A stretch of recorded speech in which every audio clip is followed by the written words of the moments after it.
Hello guys, আসসালামু আলাইকুম। কেমন আছেন সবাই?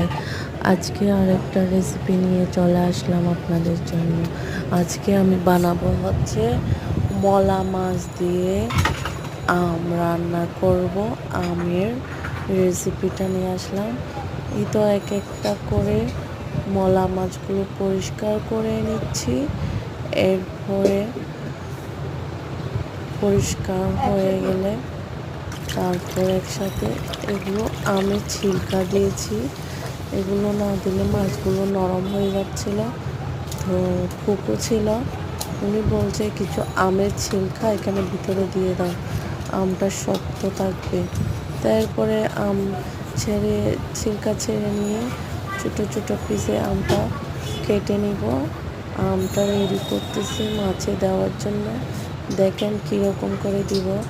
এরপরে মরিচ, হলুদের গুঁড়া, তারপর লবণ, এগুলো সব দিয়ে আমি এখন পেঁয়াজটা কষিয়ে নেব।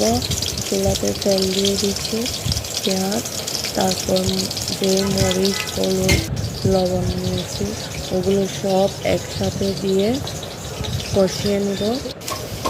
তারপরে আমগুলো পানিতে ভিজিয়ে রাখেছি। এরপরে এগুলো সবগুলো একসাথে কষাতে একটু পানি দিয়ে দিব। এগুলো তেলের উপরে কিছুক্ষণ কষিয়ে নেব, না হলে মরিচের গন্ধটা ঢুকে যাবে। তারপরে পানি দিয়ে দেব। পানি দিয়ে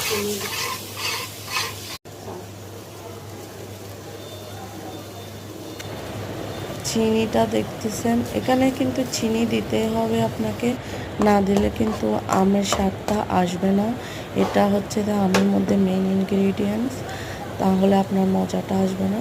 তো এখানে কিছু কাঁচামরিচ, তারপর টমেটো দিয়ে আর একটু কষিয়ে ভালো করে নাড়াচাড়া করে যখন একটু তেল তেল উঠে আসবে, তখন এই কাঁচা আমটা পানি চড়িয়ে এখানের মধ্যে দিয়ে দিবেন। এরপর আপনি আমটা একটু একটু করে এখানে সব দিয়ে দিবেন। দেওয়ার পরে এই তো দেখতেছেন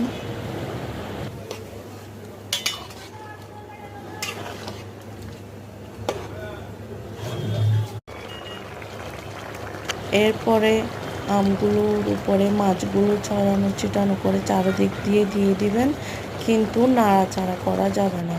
এটাতে যেটা পানি আছে ওই পানি দিয়ে আপনাকে রান্নাটা বসিয়ে দিতে হবে। এরপরে আপনি তো বুঝতেছেন, একটু ঝোল ঝোল দিবেন ধনেপাতা দিয়ে। সে